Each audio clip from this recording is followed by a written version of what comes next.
So, if we understand this is the decision criterion, and we understand that one of the answers to this question is to show we care, then let's begin to look at the application of this principle in well-handled crises and in poorly handled crises. So first, let me ask you to name what is this.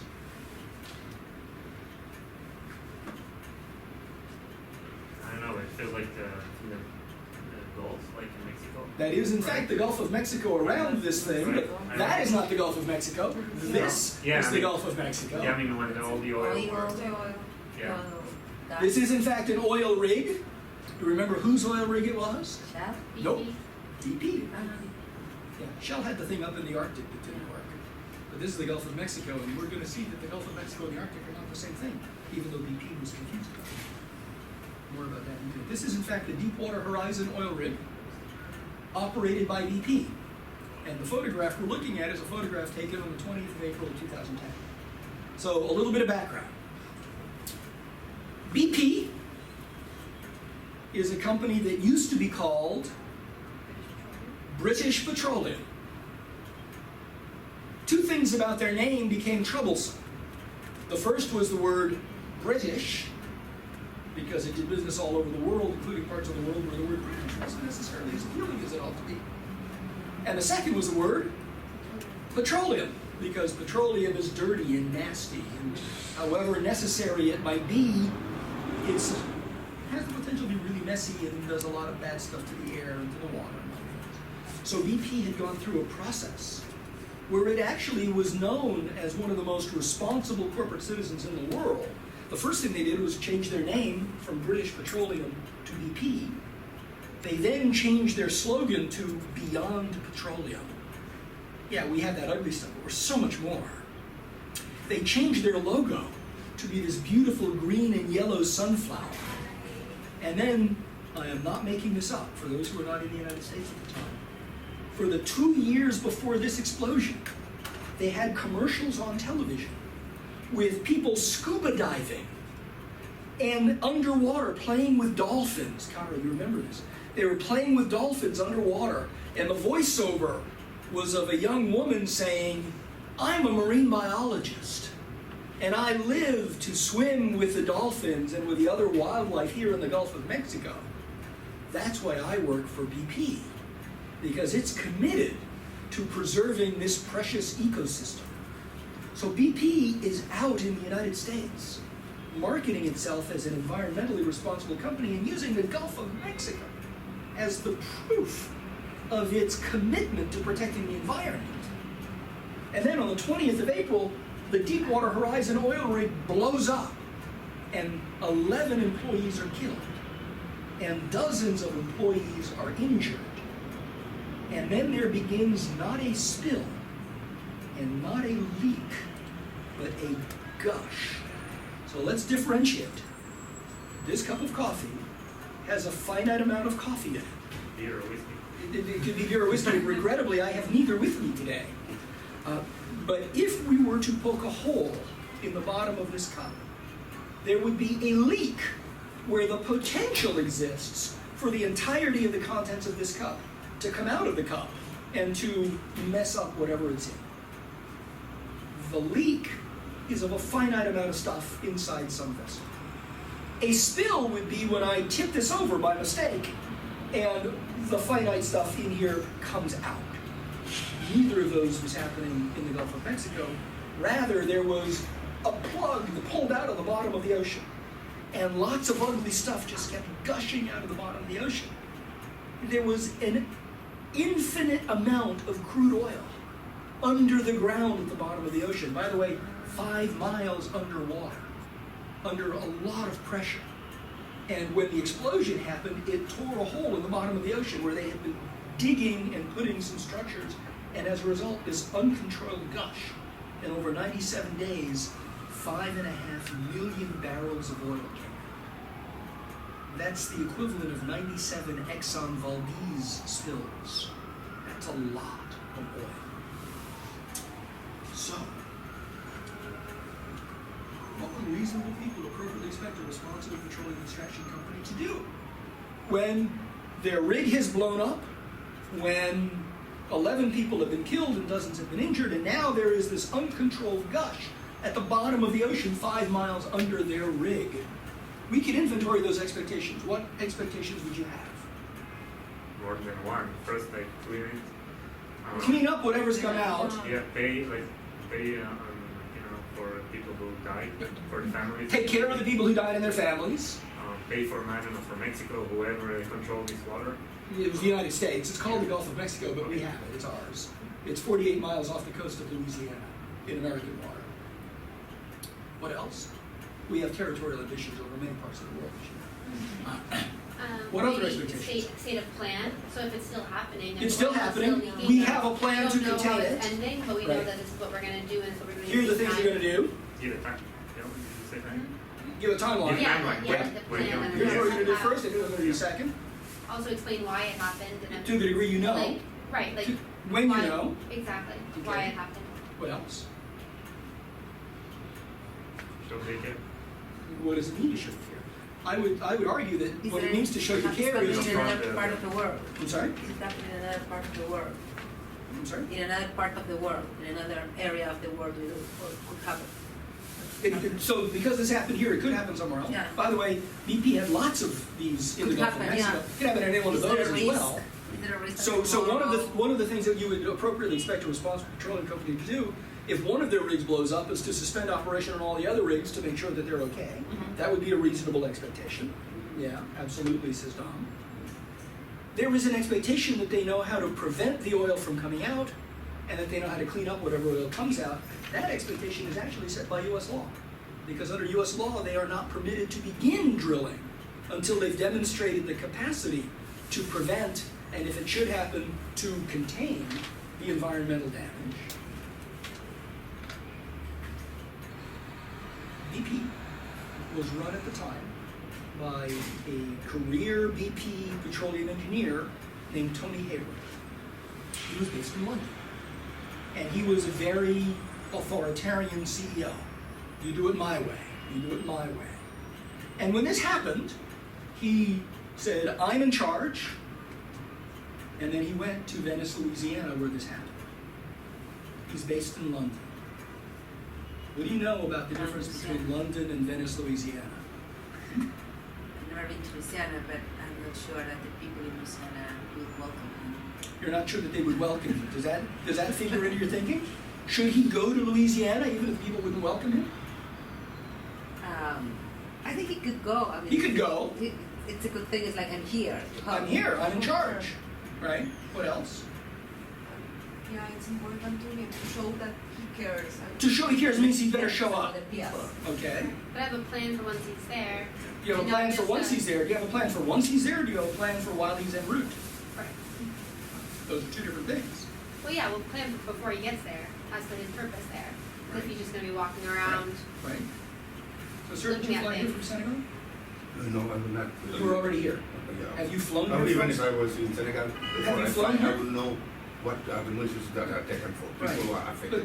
let me just ask a question. How long does it take to fly from Senegal here? 7 hours. 7 hours. And if you were to fly from here from Louisiana, you'd be about 3.5. Yeah, that means I'll have 10 hours. I'm not doing anything. Well, you might be doing something, but you're not on the ground. No, even if you are in a flight, Yeah, you could do something. You could prepare, you could rehearse, you could, there's stuff you could do. it's not you. You're working with other people. Yeah, you're working with other people. You are just Like, following your people for 10 hours before you know. Right. So Mr. Hayward said, I'm in charge. And then he got on a plane. So BP people on the ground in Louisiana said, gotta wait for the boss. Yes. Do- Gotta wait for the boss. We've gotta wait for the boss. He's coming.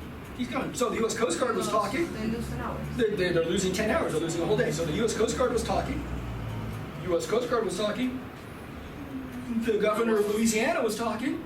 The mayor of New Orleans was talking. The president of the United States was talking. A bunch of senators were talking. But he's in the air. But BP was in the air. Yes. BP is in the air, and then he finally lands. And then he begins to talk. And in the air, it's very clear to me that they were asking themselves, what do we say when we land? What do we say when we land? So, what should I say?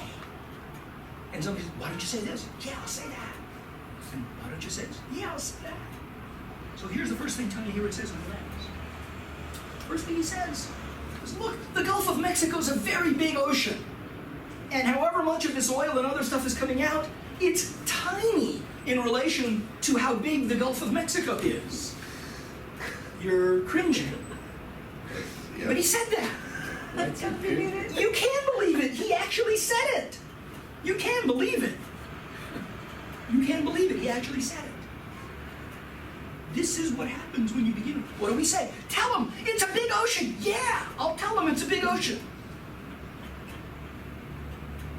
What happens when he says this? But he doesn't care. This demonstrates he doesn't care. He He's doesn't trying care about to- the people who died. He doesn't care about the people living in He's looking Louisiana, for about the cover. contamination, Right. how that could be happening in another part of the world. Yeah. And he doesn't care about his employees. He doesn't seem to care about anything except to rationalize away. This is an insignificant thing. Nothing to see here. Just keep moving on. There's nothing here to see. He then says something else that is also, by the way, that's a true statement. It is true. Gulf of Mexico is a very big body of water. And yes, it is relatively tiny, but it's not tiny in relation to the people who are affected by it. It's just tiny in relation to this multi-thousand miles of ocean. And the next few weeks, demonstrate. The next few weeks, it actually began to go over a very large part of that very big body of water. Here's the other thing he said that's also really true. He said, this was not our accident. This was not our drilling rig. This was not our equipment. It was Transocean's rig. Transocean is the company who owned the rig. That is the equivalent of me getting into an automobile accident. And then the police coming, and I say, but officer, this is not my car. I rented this car from Hertz. If you have an issue, it's with the rental car company, not with me. BP was operating the rig. They just happened to rent the rig from the people who owned the rig. But it was BP that applied for a government license to drill with that rig. It was BP that was accountable for all of the operation of that rig. And getting the fruit of what the And was going to derive whatever benefit there was from that rig. I was wondering what the Transocean's the company, So what did they say? So here's my favorite part. Now you're in a public relations class, so you know how important message consistency is. He was not the only executive to say this. At about the same time he was saying this, there was an executive sitting in front of a committee of the United States Senate. And when he was asked, well, what about that, BP? The executive looked up and said, well, Senator, it was not our accident. It was not our drilling rig. It was not our equipment. It was Transocean's rig. The senator looked at the guy sitting next to him and said, well, what about that Transocean? The Transocean executive looked up and said, well, Senator, yes, it was our rig. But all indications are that the explosion was caused by ineffective cementing at the base of the rig, and that was done by our contractor, Halliburton. And the senator then looked at the guy next to him and said, well, Halliburton, what about that? And the Halliburton guy looked up and said, well, Senator, yes, it was our cementing. But at all times, we were following BP protocol. Well, what about that BP? And they just kept doing this. Kicking. Just kicking it from one to the other. Let's play football because we're about to do the Olympics.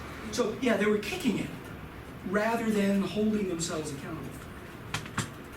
Which is also something you get to when the question is, what should we say? Tell them it's not our rig. Yeah, it isn't our rig. That's right. These are the kinds of statements that happen when we ask the wrong question and make decisions off of the wrong criteria. He continued to communicate this way ineffectively for 39 days.